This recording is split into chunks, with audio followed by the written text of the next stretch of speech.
Peut-on manger des œufs tous les jours? Si oui, combien d'œufs par jour? Peut-on en consommer également quand on a un peu trop de cholestérol dans le sang? Comment bien digérer les œufs? Est-ce que les œufs sont mauvais pour le foie? C'est le genre de questions que vous me posez régulièrement et j'ai décidé de vous proposer cette vidéo pour vous y répondre.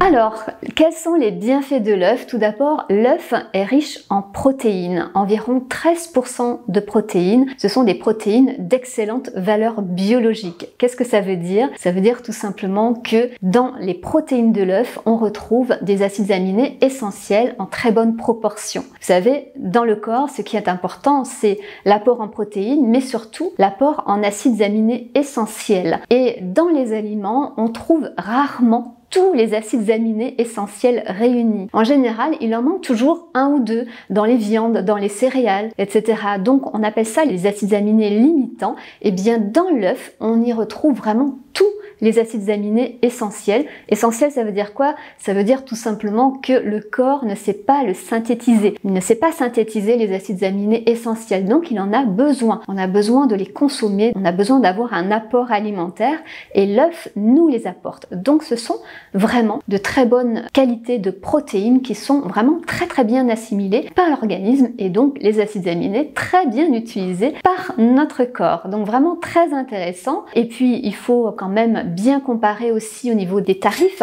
quand vous achetez des œufs ou quand vous achetez de la viande ou du poisson, même si effectivement le prix des œufs a quand même augmenté avec l'inflation, ça reste quand même toujours un prix plus abordable que celui de la viande ou du poisson. Donc pensez aux œufs pour remplacer la viande et le poisson, vous ferez quand même des belles économies pour faire un repas abordable financièrement. Donc premier atout, des protéines en quantité appréciable avec une très bonne valeur biologique. Qu'est-ce qu'on trouve également dans l'œuf? On retrouve bien sûr des graisses. Et le saviez-vous? Toutes les graisses sont concentrées dans le jaune. Dans le blanc, on ne retrouve pas du tout de graisse. Donc dans le blanc, c'est uniquement des protéines. Dans le jaune, c'est des protéines et des graisses. Ces graisses, elles sont constituées principalement d'acides gras monoinsaturés. Vous savez, c'est les acides gras qu'on retrouve par exemple dans l'huile d'olive. Donc c'est des graisses qui ne sont pas nocives pour le système cardiovasculaire. Donc il y a environ 50% d'acides gras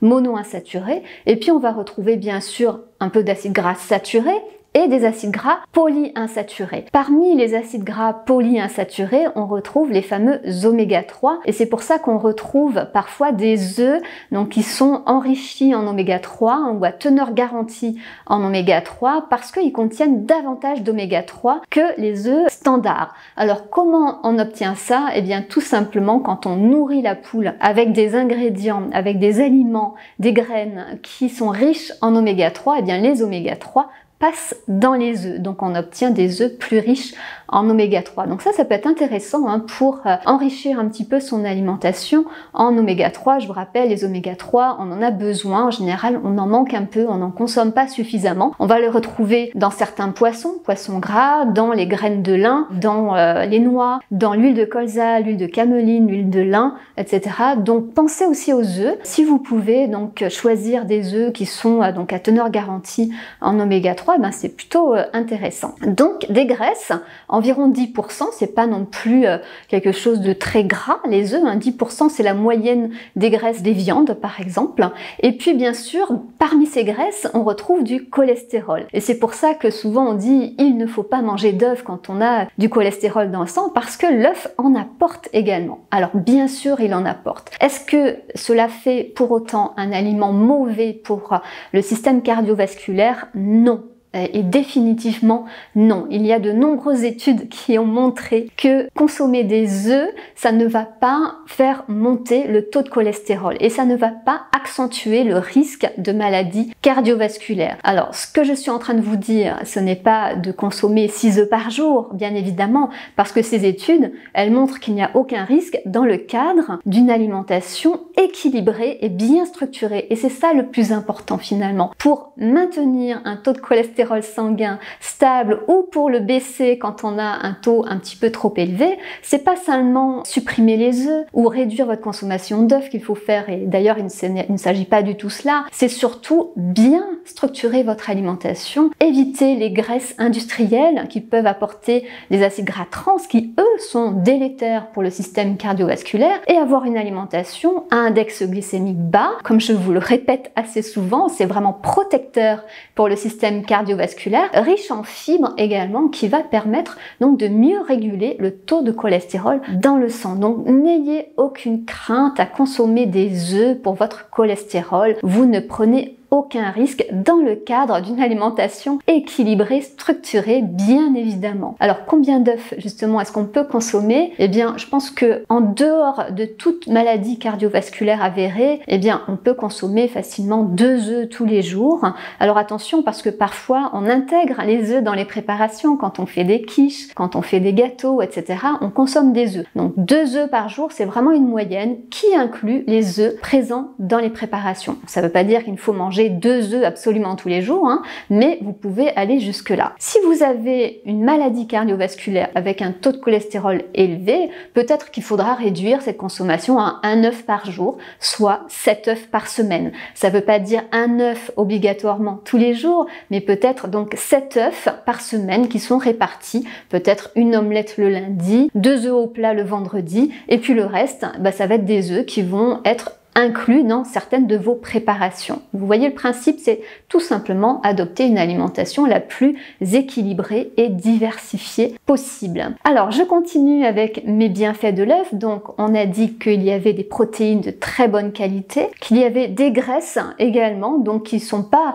mauvaises pour la santé, certes du cholestérol, mais qui n'est pas nocif véritablement. On n'a quasiment pas de glucides dans l'œuf, tout comme la viande ou tout comme le poisson, donc quasiment 0 g de glucides, et donc c'est pour ça que la notion d'index glycémique ne s'applique pas à l'œuf. Et puis on a aussi quelques minéraux, quelques vitamines bien évidemment dans l'œuf. On a par exemple des caroténoïdes qui sont des composés antioxydants, donc qui donnent la couleur jaune au jaune d'œuf et qui sont des composés antioxydants. Ces caroténoïdes, eh bien c'est particulièrement intéressant pour protéger l'œil des maladies dégénératives. Donc intéressant pour ça. On a également du zinc et du sélénium qui sont des oligo-éléments aussi aux effets antioxydants, donc vraiment intéressant. Et puis on a aussi d'autres vitamines, dont la vitamine B9 et la vitamine B12 qui sont intéressantes pour lutter contre l'anémie entre autres. Donc il y a plein d'effets dans notre corps bien évidemment. Donc des vitamines, des minéraux. Alors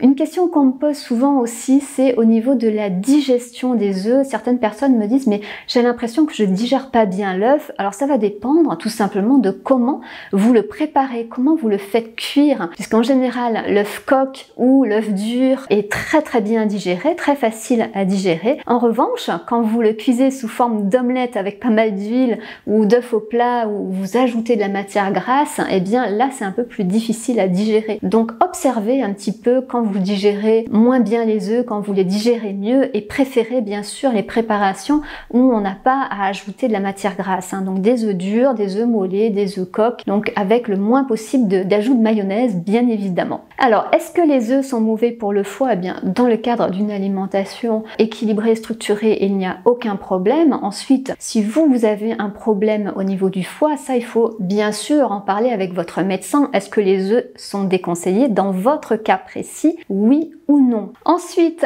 donc j'ai parlé des bienfaits. Quels sont les risques avec l'œuf? Eh bien c'est parfois malheureusement des risques d'intoxication alimentaire, puisque les œufs sont quand même assez fragiles et qu'ils peuvent véhiculer véhiculer certaines bactéries, notamment les salmonelles, et on peut s'intoxiquer et avoir une bonne gastro avec un œuf contaminé. Donc comment éviter donc ce genre de problème? Eh bien tout simplement, on conserve bien les œufs. Alors on n'a pas forcément besoin de les conserver au réfrigérateur, quand vous les achetez, vous savez, ils ne sont pas au réfrigérateur, donc à la maison on n'a pas besoin non plus de les mettre au frais, c'est pas une obligation. Ce qui est important, c'est de bien se laver les mains avant de manipuler les œufs, puisque souvent c'est pas les œufs qui sont contaminés en eux-mêmes, c'est nous humains qui sommes porteurs d'une bactérie et qui allons contaminer l'œuf manuellement. Donc il faut bien veiller à une hygiène des mains quand vous cassez les œufs, quand vous les manipulez, etc. Surtout si l'œuf va être consommé